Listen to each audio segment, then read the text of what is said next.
Wow, The Walking Dead never ever surprises me. Once again, another good episode. Episode 5 was probably the best episode The Walking Dead has ever done, in my opinion. It was just really, really well done, and in this video, I'm going to go through a couple of the things that happened. So, major spoiler warning: if you don't want to see any spoilers, don't carry on watching this video, click off now. Because I'm basically going to tell you most of the things that happened, just bit by bit. I'm not going to tell you every single little detail, but the main bits. Alright, so the episode starts off with Rick in the hospital with his younger self in the hospital bed, and loads of helicopters fly at the window, which you need to keep in mind, and his younger self basically says, "Wake up, asshole."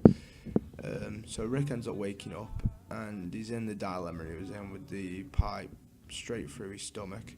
So he uses one of his two belts. So yeah, he has two belts for some reason, but uses one of his two belts to pull himself out of the spike or the pike or the pipe or whatever you want to call it.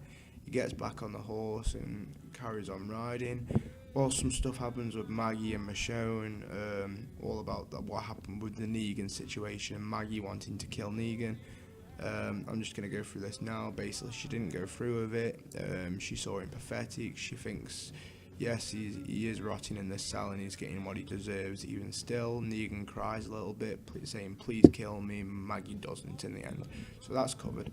Anyway, Rick has a couple of hallucinations. The first one was him in the hospital, obviously, right at the start of the episode. Then it's him riding on the horse through Atlanta, and he sees Shane in a car. He gets in the car with Shane.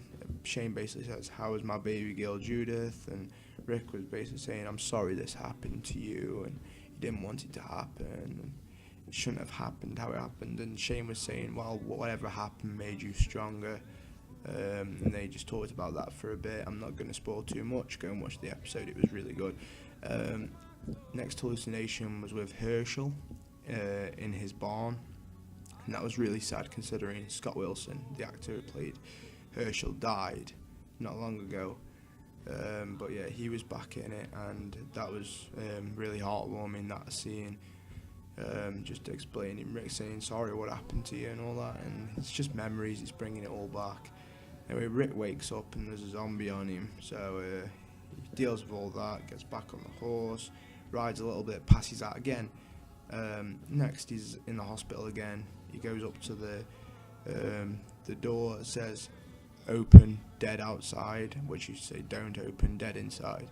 He goes through that door and sees loads of dead bodies on the floor, walks through all them, and then Sasha stands up. Sasha, yes, I don't know why it has to be Sasha, but could have been anyone else. But yeah, Sasha stands up out of all the bodies, and she's basically telling Rick that.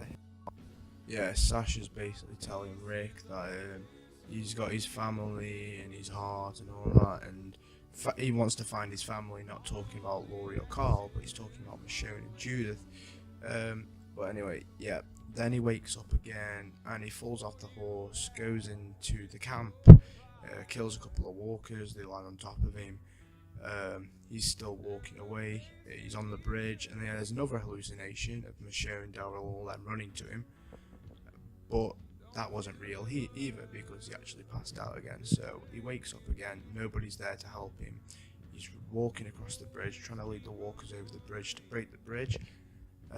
He's about to get bit by a walker, and an arrow goes straight through that walker's head, and obviously that's Daryl. Daryl saves him, shoots a couple more that go towards him because Rick can't fight. Rick kills one with a machete, and the walkers knock over some dynamite on the bridge. So Rick sees an opportunity to get his gun out, sacrifice himself, and blow up the bridge. And that's exactly what he does. But when you think he's dead, everyone starts crying. Daryl starts crying, Maggie starts crying, Carol starts crying, everyone does. But he isn't actually dead, because Jadis says she's looking at all the debris and all the walkers flooding down the stream where Rick blew up the bridge, and she sees Rick on the shore, all injured, he looks really badly injured, and she basically says to the helicopter people, "I've got your B, not an A. She's got a B. So, but he's strong and he needs help. So she goes off in the helicopter with him, and that's that. And I thought the episode would end there, but it doesn't. So 6 years into the future, you see Magna and her group getting attacked by zombies. Time passes a bit and they're struggling to get out. They run through the woods and Judith saves them. Six years into the future, so she'd be about 11. And she picks up the hat and says, "I'm Judith Grimes." So really good episode. I really enjoyed it. It was a 10 out of 10 for me. If you want more reviews like this every episode, just please let me know and I'll do exactly that, because I really enjoyed doing these reviews. So I'll do one for each episode if you want me to. Also, I've got more news coming. That'll be in a couple of days' time about a Walking Dead movie. So that's been announced, and I'll go through that a bit more in the next video. So I hope you guys enjoyed. I'll see you in a bit. Goodbye.